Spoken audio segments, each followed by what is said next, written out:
নিজের দেশের জনগণের কাছে হিরো সাজতে গিয়ে উল্টো এখন মহা বিপদে পড়েছেন ইসরায়েলের সরকার প্রধান। হামাসের হাতে আটক জিম্মিদের মুক্ত করার নামে ফিলিস্তিনে গণহত্যা চালিয়েও কোনো কুল কিনারা করতে পারেননি নেতানিয়াহু।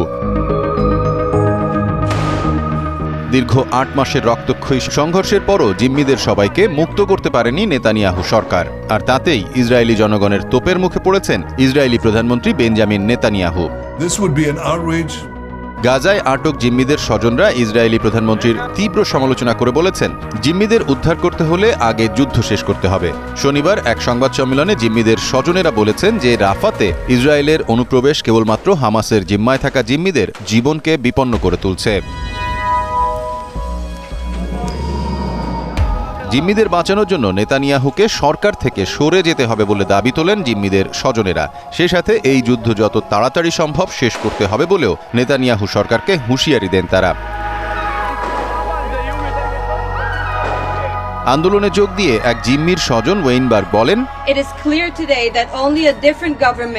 এটা আজ স্পষ্ট যে শুধুমাত্র অন্য একটি ভিন্ন সরকারই জিম্মিদের দেশে ফিরিয়ে আনতে সক্ষম হবে। গত 2 সপ্তাহ ধরে নেতানিয়াহু অপরাধমূলকভাবে জিম্মিদের বাঁচানোর উক্তিটি নিয়ে হেলাফেলা করছে।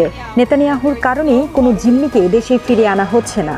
সে শুধু তার নিজের রাজনৈতিক স্বার্থে জিম্মিদের মৃত্যুর মুখে ঠেলে দিচ্ছে। সংবাদ সম্মেলনে ওয়েইনবার্গ আরও বলেন, এরই মধ্যে সংঘর্ষে তার চাচা ও খালা হামাসের হাতে নিহত হয়েছেন এবং চাচাতো ভাই ইতাই সভরুস্কি 7 অক্টোবর আটক হয়েছিল।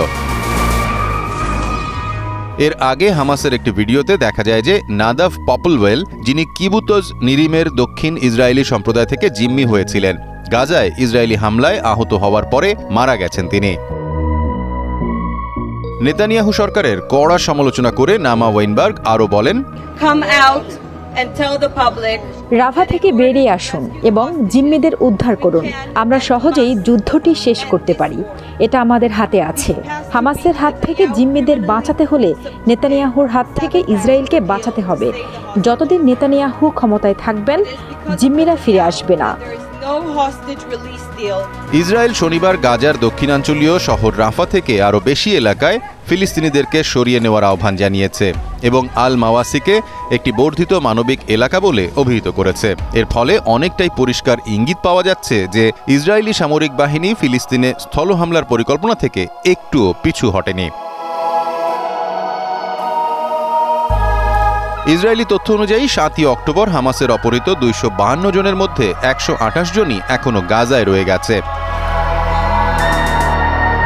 তাদের মধ্যে অন্তত 36 জনকে ইসরায়েলি ফরেনসিক কমিটি মৃত ঘোষণা করেছে।